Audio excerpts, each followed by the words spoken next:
বুধবার government pensioners অ্যাসোসিয়েশনের পক্ষ থেকে ত্রিপুরার রামনগর জোনের 10তম বার্ষিক সাধারণ সভা অনুষ্ঠিত হয়। এদিনের এই সভায় 10 জনের প্রস্তুতি কমিটি গঠন করা হয়। তাছাড়াও সাধারণ সভায় জোনের 5 জন প্রবীণতম সদস্যকে সংবর্ধনা জ্ঞাপন করা হয়। তারা হলেন সুজিত রঞ্জন দত্ত, সতীশ চন্দ্র ঘোষ, নেহারিন্দু মজুমদার এবং শিপ্রা মুখার্জি ও অর্চনা চৌধুরী। তাছাড়াও সাধারণ সভায় প্রধান বক্তা হিসেবে পিএটির সাধারণ সম্পাদক বাদল বৈদ্য এবং অন্যতম সহসভাপতি হারান মজুমদার সহ অন্যতম সম্পাদক মধুসূদন চক্রবর্তী সহ আরও অন্যান্যরা উপস্থিত ছিলেন।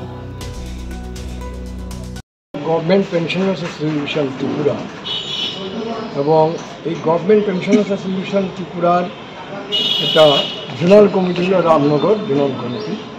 এই রামনগর জোনাল কমিটির এই 10ম আজকের বার্ষিক সাধারণ সভা।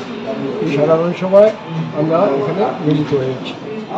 আমাদের সংগঠনের মূল যে লক্ষ্য, আমরা নিশ্চয়ই আপনারা লক্ষ্য করছেন সমস্ত ত্রিপুরাবাসী, যে আজকে জিনিসের দাম যেভাবে বাড়ছে, ওষুধের দাম যেভাবে বৃদ্ধি পাচ্ছে এবং রাজ্যের বিভিন্ন ঘরে ঘরে বেকারের সংখ্যা যেভাবে বাড়ছে, কর্মসংস্থান ধীরে ধীরে সেটা কমে যাচ্ছে।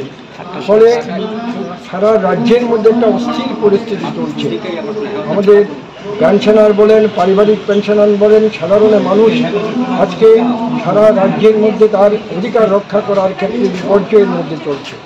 এমন একটা পরিস্থিতির মুখে দাঁড়িয়ে আমরা আজকে এই 10ম বার্ষিক সাধারণ সভায় মিলিত হয়েছি।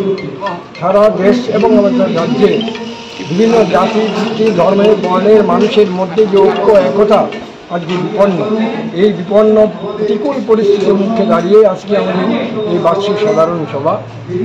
আমাদের এই বার্ষিক সাধারণ সভার মূল লক্ষ্য হলো আমাদের গভর্নমেন্ট পেনশনার্স অ্যাসোসিয়েশন ত্রিপুরা যে 48তম বার্ষিক সাধারণ সভায় যে 23 দফা দাবি আমরা গ্রহণ করেছিলাম, এই 23 দফা দাবি নিয়ে আমাদের লড়াই শুরু হয়েছে।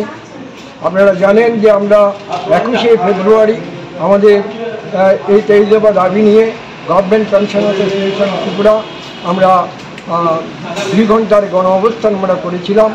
এই 2 ঘন্টার গণ অবস্থানে আমাদের ব্যাপক অংশের পেনশনার ও পারিবারিক পেনশনার এবং এই রাজ্যের কিছু সাধারণ মানুষও উপভোগ করেছেন এবং সেই গণ অবস্থান থেকে আমরা দাবি, আমাদের বক্তব্য আমরা রাজ্যের মাননীয় মুখ্যমন্ত্রীর কাছে আমরা মেমোরেন্ডাম সহ সেখানে প্রেরণ করেছি।